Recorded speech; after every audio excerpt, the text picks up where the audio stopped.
말씀은 마태복음 6장 9절에서 13절 말씀입니다. 그러므로 너희는 이렇게 기도하라. 하늘에 계신 우리 아버지여, 이름이 거룩히 여김을 받으시오며 나라가 임하시오며 뜻이 하늘에서 이루어진 것 같이 땅에서도 이루어지이다.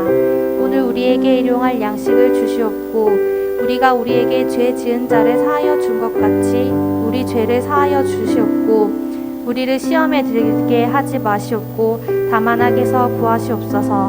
나라와 권세와 영광이 아버지께 영원히 있사옵나이다. 아멘. 이는 살아계신 하나님의 말씀입니다. 아멘.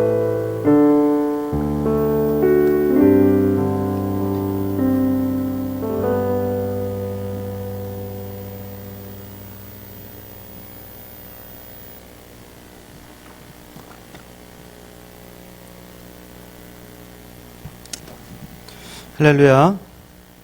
예, 우리 좀 멀리 있지만 좀 인사 좀 해보세요. 이렇게 손, 이렇게 좀 멀어서 우리 이렇게 손 흔들어야 되는 막 이런 거 있죠.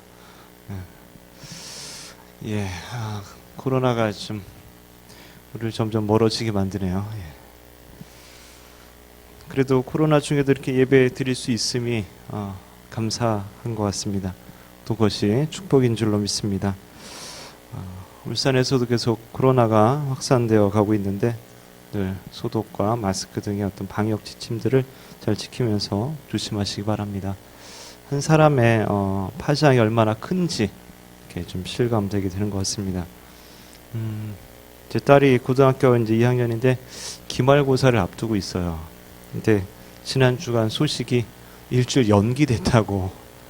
기말고사가 다른 학교도 그런지 모르겠지만은 굉장히 안 좋아하더라고요. 공부를 더 해야 된다나?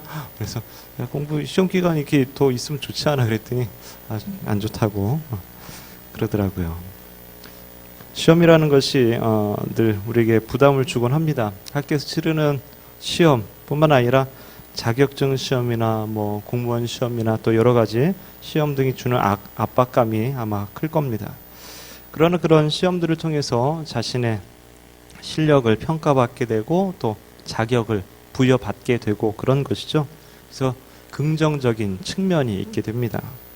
마찬가지로 하나님 주는 시험은 우리로 하여금 우리를 온전케 하고 또 영적으로 성숙하게 만들어 가시는 것이죠.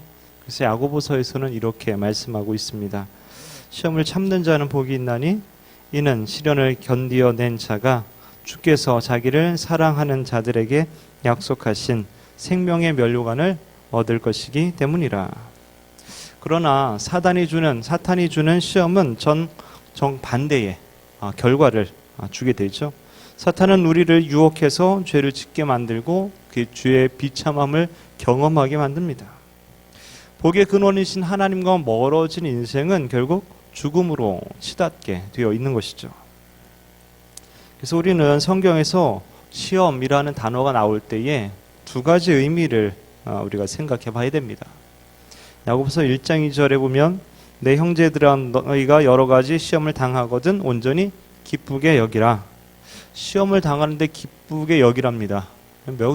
여기에서의 시험은 긍정적인 의미로 쓰여진 것이죠.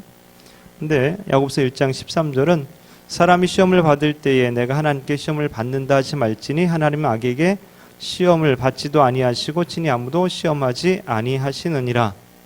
여기에서는 부정적으로 쓰여지고 있는 것이죠.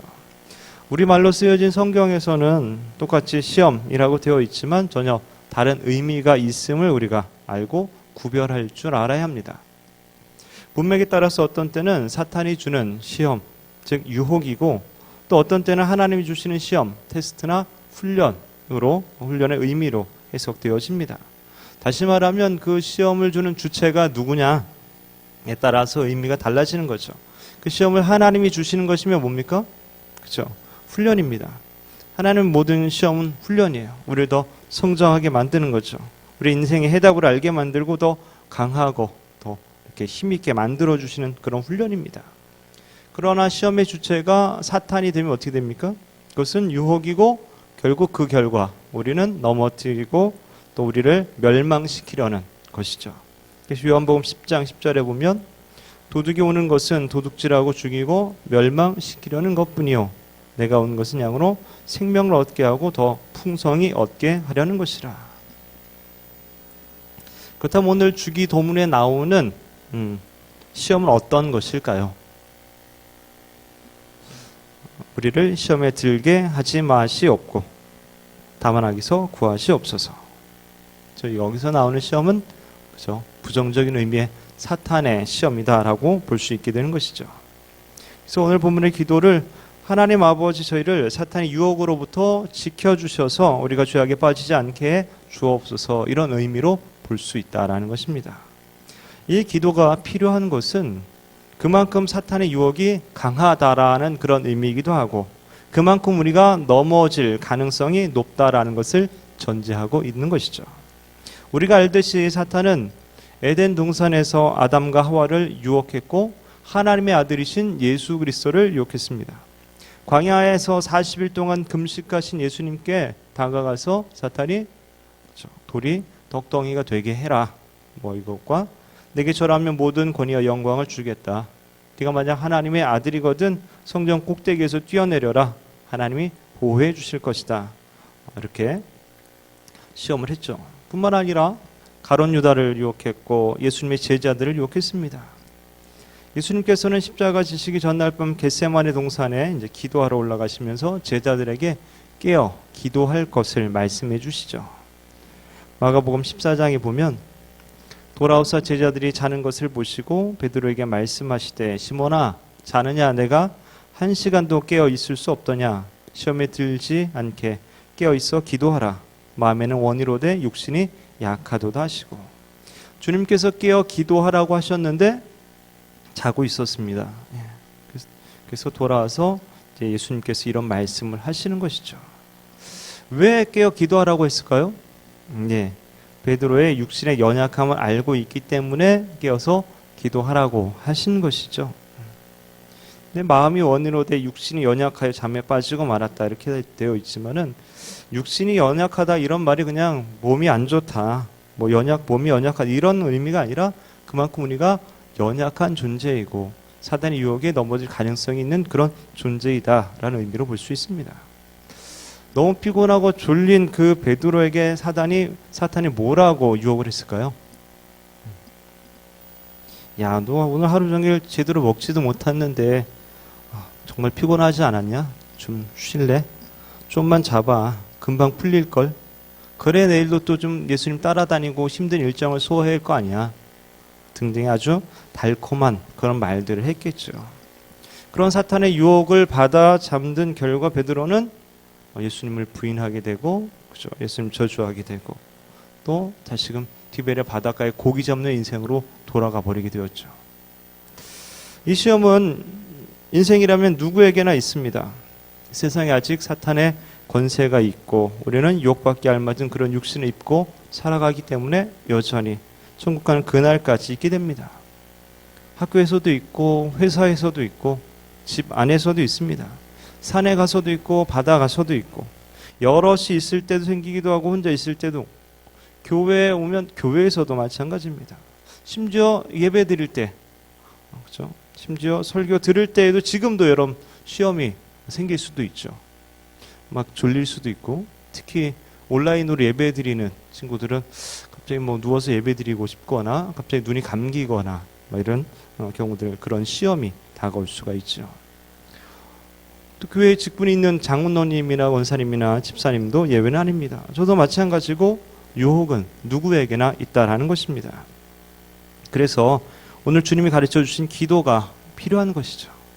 기도하지 않고 육신의 힘만으로는 결코 이길 수 없다라는 것입니다. 시험을 이기는 것은 하나님으로부터 오는 영적인 능력으로만 가능하게 된다라는 것이죠. 자, 그렇다면 오늘 주님께서 가르쳐 주신 기도의 의미는 무엇일까? 우리가 이 기도를 할 때마다 어떤 마음을 가지고 어떤 생각을 하면서 기도해야 될 것인가? 첫 번째로는 주님의 도움이 없다면 우리는 모두 사탄의 유혹에 넘어질 수밖에 없는 그런 연약한 존재임을 인식하는 것입니다. 사탄은 수많은 방법으로 우리를 넘어뜨리려고 유혹을 하죠. 또 우리 안에 있는 어떤 감정과 욕심들, 이런 것들을 막 끌어올리기도 하죠.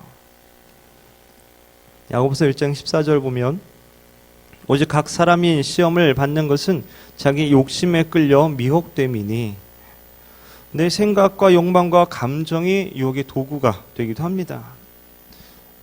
반대로 내가 어떤 미련이나 어떤 것에 대한 욕망을 내려놓으면 그만큼 그저 유혹이 없게 되겠죠.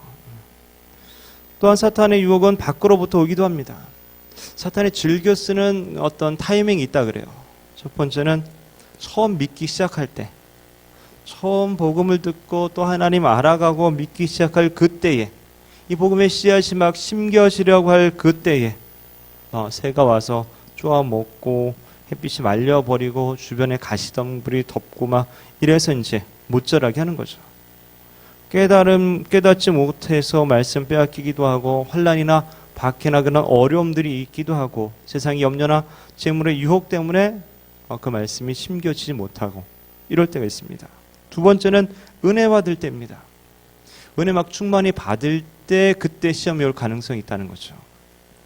도둑이 도둑질을 할 때 그 집을 왜 선정합니까? 거기 뭔가 훔칠 게 있으니까 그 집을 가는 거 아니겠습니까? 도둑이 뭐 보물이 없는 집을 그죠? 털진 않겠죠. 뭔가 있기 때문에 그 집을 털게 되는 거죠. 우리가 찬양과 기도와 말씀과 어떤 예배를 통해서 은혜 받았을 때, 또 수련회나 뭐 성경 공부 등을 통해서 충만할 때, 그때 굉장히 위험한 상태이기도 합니다. 어떻게 해서든지 사탄은 그 은혜들을 다 쏟아버리게 만들려고 한다라는 것이죠. 그래서 은혜 받고 딱 집에 왔는데 막 뭐 동생이 뭐 엄마가 막 한마디 딱 던지는 것에 막 상처받아서 은혜고 뭐고 다 까먹는 뭐 이런 적이 있기도 하는 것이죠. 세 번째는 둘째와 비슷하게 뭔가 승리하거나 목표를 달성하고 난 이후에 그때 위험합니다. 이스라엘 백성들은 여리고성, 어마어마한 여리고성을 정복하고 나서 승리의 기쁨을 있었습니다. 그렇지만 그 다음에 작은 아이성을 정복할 때는 오히려 실패하게 되죠. 엘리야가 바알가세라 선지자들의 대결에서 이긴 이후에 오히려 더욱더 승승장구하는 것이 아니라 이세벨의 말 한마디에 도망가고 맙니다. 통계 자료에 의하면 오르막길보다는 내리막길에서 자동차 사고가 더 많이 난다고 해요. 등산할 때도 그렇죠. 등반할 때 높은 산에 올라갈 때도 오를 때보다 내려갈 때 대부분의 많은 사고들이 난다라고 합니다. 승리하고 난 이후에 목표를 달성한 이후에 방심하고 나태하여서 사탄의 공격 목표가 된다라는 것이죠. 네 번째는 한가할 때 조심해야 됩니다. 한가할 때. 위대한 성군 하나님 마음에 합한 자였던 다윗이 넘어진 것은 바로 한가한 때였어요. 바쁘고 힘들고 어렵고 이럴 때가 아니라 한가할 때였습니다. 다윗이 굳이 전쟁에 나갈 필요가 없을 정도로 나라가 든든하고 견고할 그때에 부하들은 전쟁터 나가서 목숨 걸고 싸우고 있는데 왕은 한가롭게 왕궁 옥상에서 거닐다가 목욕하는 여자를 발견하고 유혹을 받아서 죄를 짓게 됩니다. 한가할 때 조심해야 됩니다. 물론 우리에게 휴식이 필요한 것은 맞습니다. 근데 알맞은 휴식이 되도록 해야 되는 것이죠. 다섯 번째는 혼자일 때 조심해야 됩니다. 삼겹줄은 끊어지지 않는다라는 말이 있죠. 그러나 하나씩 떼어놓으면 쉽게 끊어질 수 있습니다. 믿음의 교제 가운데 있는 사람은 쉽게 넘어지지 않게 된다라는 거죠. 때론 교회가 싫어지고 셀 모임이 싫어지고 청년부가 싫어지고 누군가 싫어지고 뭔가 오해하게 되고 화나고 용서가 안 되고 이러다 보면 점점 어떻게 됩니까? 혼자 있게 돼요. 따로 떨어지게 돼요. 그럼 그때가 가장 사탄이 공격하기 좋은 그런 타이밍인 것이죠. 초원의 사자는 혼자 있는 초식동물을 공격하게 되는 것이죠. 이렇게 우리는 늘 연약한 존재이고 사탄은 우리의 연약함을 너무나 잘 알고 있기 때문에 그 부분을 치고 들어와서 공격을 합니다.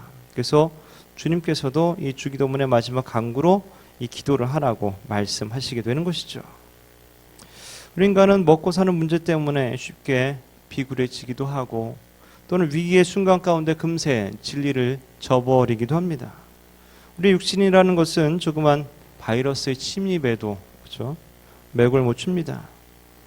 우리의 마음이 가시돋친 한마디 말에도 쉽게 상처를 받게 됩니다. 그렇게 우리는 연약한 존재입니다. 또 정욕의 유혹에 빠져 음란해지기도 하고 물질의 유혹에 빠져 거짓과 속임으로 나아가기도 합니다. 혹시 모든 인간이 다 비슷하고 다 그렇게 연약한 존재다라는 것이죠. 예수님이 가이사라 빌립보에서 제자들에게 너희는 나를 누구라고 하느냐 이렇게 묻죠. 그때 예수님의 수제자인 베드로가 주는 그리스도시요 살아계신 하나님의 아들이시니이다 라고 정답을 말합니다. 그러나 주님께서 이어서 자신이 받을 어떤 고난과 십자가의 죽음에 대해서 말씀하셨을 때 베드로가 그죠?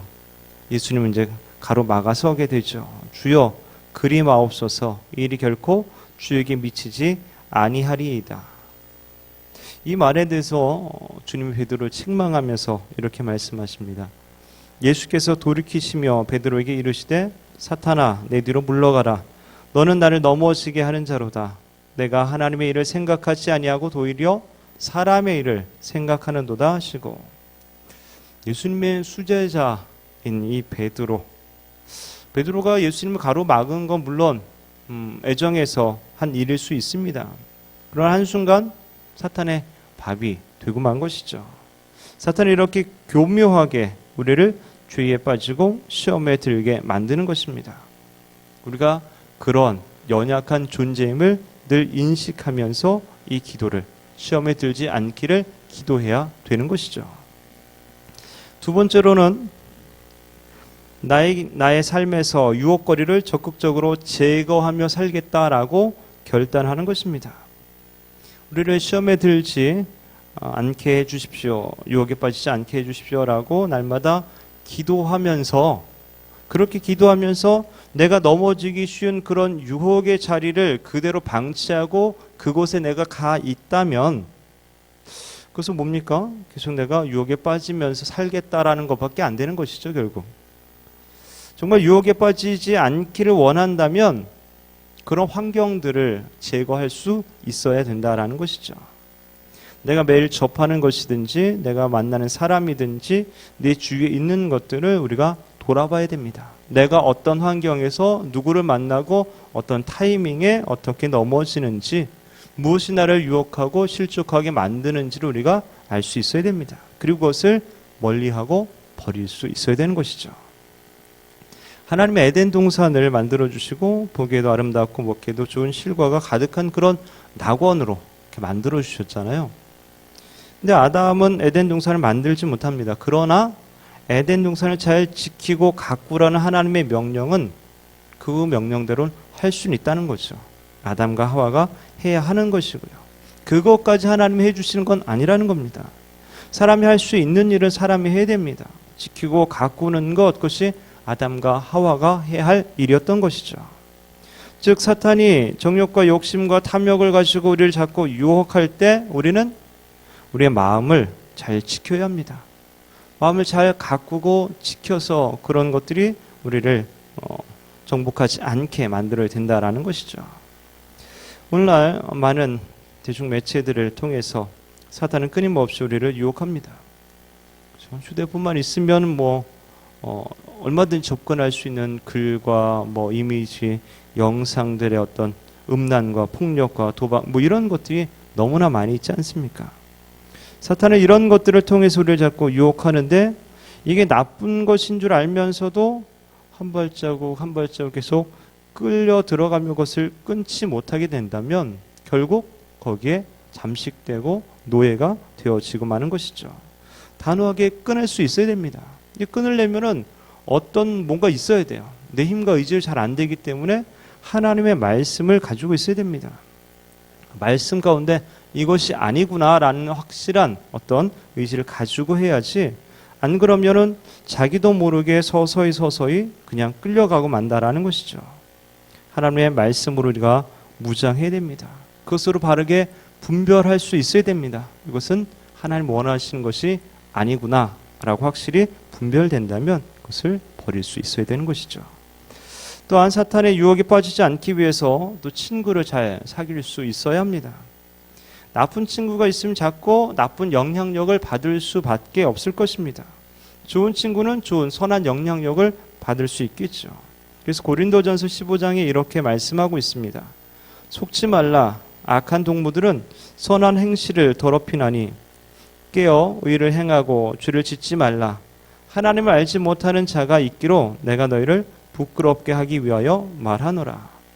악한 친구는 선한 행실을 더럽힌다라고 합니다. 음란하고 방탕하고 세속적인 친구들과 사귀면 자꾸 그런 세계 속에 그런 올무에 걸려 들어가고 끌려 들어가고 결국 포로가 되어지고 만다라는 것이죠. 그래서 우리는 나쁜 유혹의 환경을 피할 뿐만 아니라 그런 영향을 미치는 나쁜 친구도 우리가 거리를 둘 수 있어야 합니다. 어떤 아이가 빵집 앞에서 빵을 이렇게 들여다보면서 막 이렇게 이를 악물고 막 땀을 뻘뻘 흘리고 있대요. 그래서 물어봤어요. 야, 너 왜 빵집에서 앞에서 땀을 뻘뻘 흘리고 있어? 그러니까 이 아이가 빵을 훔쳐 먹지 않으려고 애쓰고 있는 거예요. 그래서 땀이 나요. 빵집 앞에서 빵을 들여다보고서 땀을 뻘뻘 흘리면서 참고 있는 것은 매우 어리석은 일이죠. 딴 데 가면 되잖아요. 그죠? 보지 않으면 되잖아요. 환경을 나쁘게 해놓고 난 다음에 그 환경을 이기려고 몸부림치고 이거는 참 어리석은 겁니다. 결국 패하고 맙니다. 그럴 땐 빨리 피하는 것이 도리인 것이죠. 우리 잘 알고 있는 요셉이 보디발 장군의 집에서 음란의 유혹을 받을 때 자리를 피함으로써 이겨내게 되는 것이죠. 죄는 할 수만 있으면 피해야 되고 정 피할 수 없으면 그때 이제 싸우게 되는 것이죠. 근데 싸우는 것보단 빨리 피하는 게 좋습니다. 나쁜 환경과 친구들과 사람들과 이런 것들 내가 유혹을 받지 않을 수 있는 그런 환경으로 빨리 피하는 것이 좋습니다. 한번 사탄의 유혹에 넘어졌던 베드로는 이런 이야기를 하죠. 베드로전서 5장 8절에 근신하라 깨어라 너희 대적 마귀가 우는 사자같이 두루 다니며 삼킬 자를 찾나니. 늘 깨어있고 또 필요하면 대적할 필요가 있습니다. 우리가 베드로가 한번 자기가 경험해보고 나서 우리에게 알려주는 것이죠. 세 번째로 오늘 기도의 의미를 볼 때에 우리가 유혹에 빠지지 않도록 성도의 거룩한 교제를 실천하는 것을 우리가 생각할 수 있어야 합니다. 내가 유혹에 빠지지 않는 것도 중요하지만 나로 인해서 다른 사람이 유혹에 빠지지 않게 하는 것도 중요합니다. 이해가 돼요? 내가 유혹에 빠지지 않도록 또 죄를 짓지 않도록 하는 나를 보호하는 것도 중요하지만 다른 사람들을 보호해 주는 것도 필요하다는 거죠. 나 때문에 누군가 실족하거나 상처받거나 시험에 들거나 하지 않도록 그렇게 내가 도와줘야 된다는 거죠. 주님께서는 소자 중 하나를 실족해 하면 연자 맷돌을 목에 달고 물에 빠지는 것보다 낫다 이렇게 말씀하시기도 하죠. 그래서 우리가 공동체 안에서 서로 조심해야 합니다. 사도행전 2장에 그들이 사도의 가르침을 받아 서로 교제하고 떡을 떼며 오로지 기도하기를 힘쓰니라. 초대교회는 교인들이 함께 모여서 함께 유혹들을 이겨내고 함께 거룩한 삶을 살도록 노력했습니다. 함께 한다는 것, 이것이 굉장히 중요한 의미가 있어요. 석탄이 이렇게 모여서 불을 이렇게 막 지필 때에 그 석탄 하나는 아무런 힘을 발휘하지 못합니다. 그것이 모여졌을 때에 집을 데워주고 따뜻한 물을 만들어주고 이렇게 되는 것이죠. 하지만 불타고 있는 석탄 더미에서 하나를 꺼내서 홀로 두면은 금방 그것은 꺼질 수밖에 없는 것이죠. 그래서 우리는 우리라는 이 공동체, 신앙의 공동체를 통해서 모두 함께 서로를 잘 지켜줄 수 있어야 되는 것이죠. 예수님이 제자들을 파송할 때도 혼자씩 안 보내죠.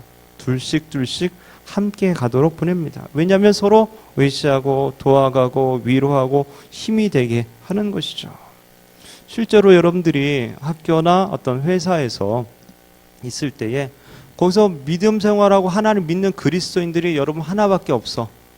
이거하고 한 명 더 있어. 이거는 천지 차이죠. 나 혼자 그 상황 가운데서 믿음으로 살고자 발버둥 치는 거하고 한 명이 더 있어서 함께 기도하고 도와주고 격려하고 위로하는 것은 엄청난 차이가 있다라는 것입니다. 믿음의 사람들과 함께 만날 수 있고 기도할 수 있고 말씀을 읽을 수 있다는 것은 서로의 굉장히 힘이 되고 위로가 되고 능력이 되어지는 것이죠. 어떤 위기가 다가와도 서로 도와주고 기도해 줌으로 결국 이겨낼 수 있게 되는 것입니다. 혼자면 실패합니다. 그러나 성경에 보면 두 사람이면 능히 당한다고 세 사람이면 끊어지지 않는다. 이렇게 전도서에 나와 있죠. 함께 읽어볼까요? 전도서 4장 12절 말씀. 한 사람이면 패하겠거니와 두 사람이면 맞설 수 있나니 세 겹줄은 쉽게 끊어지지 아니하느니라. 아멘. 그렇기 때문에 우리가 서로의 이 공동체 안에서 지켜주고 도와주고 또 교제의 끈을 놓치지 않도록 해야 합니다. 함께 예배드리고 함께 배우고 함께 기도하고 함께 말씀 나누고 함께 성도의 교제하고 봉사하고 이런 것들이 너무나 필요하고 중요하다라는 것이죠. 물론 우리가 어느 정도 거리를 유지하지만은 그런 교제 가운데 늘 있어야 된다라는 것입니다. 힌두교가 대부분인 인도에서 심해서 그리스도인이 된 선다싱이라는 사람 이야기가 있습니다. 이 사람이 추운 겨울에 전도를 가는데 그런 눈길을 이렇게 걸어가는데 가다 이제 한 사람을 만났어요. 그래서 이제 같이 동행하면서 길을 걷는데 앞에 보니까 어떤 사람이 이제 너무 추워서 쓰러져서 이제 거의 죽어가고 있는 것을 이제 발견하게 되죠. 그래서 같이 가던 사람한테 이제 저 사람을 같이 데려가자, 살리자. 그랬더니 그 사람은 우리도 죽을까 살까 하는데 그 사람 데려가다가 같이 죽으면 어떡하냐고 이러면서 이제 그냥 혼자 가버려요. 그래서 선다싱이라는 사람이 할 수 없이 그 사람 버려두고 갈 수 없어서 낑낑 매면서 이제 업고 가다 미끄러지고 자빠지고 넘어지고 하면서 그 사람은 이제 등에 업고 계속 가는 거예요. 가다 보니까 이제 땀도 나고 막 몸에 열도 나고 막 이러다 보니까 등에 엎여 있는 그 얼어서 거의 죽게 된 사람이 몸이 이제 녹아서 살아나게 됩니다. 그렇게 해서 이제 거의 다 다른 마을에 이제 다가가고 있는데 앞에 보니까 또 한 사람이 이제 또 쓰러져 있는 거예요. 살펴보니까 아까 같이 가던 그 사람이죠. 혼자 살겠다고 먼저 간 그 사람이 이제 얼어서 죽어서 있는 것을 발견하게 됩니다. 선다싱은 사람을 업고 간다고 애를 썼기 때문에 몸에 열이 나서 얼지도 않고 그 열기로 말미암아 등에 엎여 있는 사람도 살리게 된 것이죠. 결국 남을 살리다 보면 나도 살게 되고 남도 살게 되는 것이라는 거죠. 그럼 우리가 서로 살리는 그런 존재가 되어야 합니다. 나만 잘 살겠다고 하는 것이 아니라 남이 살아야 나도 살 수 있다. 이런 의식을 가질 수 있어야 되는 것이죠. 사랑하는 젊은 예수꾼 여러분, 우리는 시험에 들지 않기를 기도해야 합니다. 그러나 이미 죄악 중에 있다면 속히 구원해 달라고 기도해야 합니다. 만약 우리가 스스로 이길 힘이 있다면 주님께서 굳이 기도하라고 하지 않으셨을 것입니다. 주님이 기도하라고 하신 것은 결국 기도한 대로 응답해 주시겠다는 그런 약속이 있는 것이죠. 히브리서 4장 15절 함께 읽습니다. 우리에게 있는 대제사장은 우리의 연약함을 동정하지 못하실 이가 아니요 모든 일에 우리와 똑같이 시험을 받으신 이로되 죄는 없으시니라.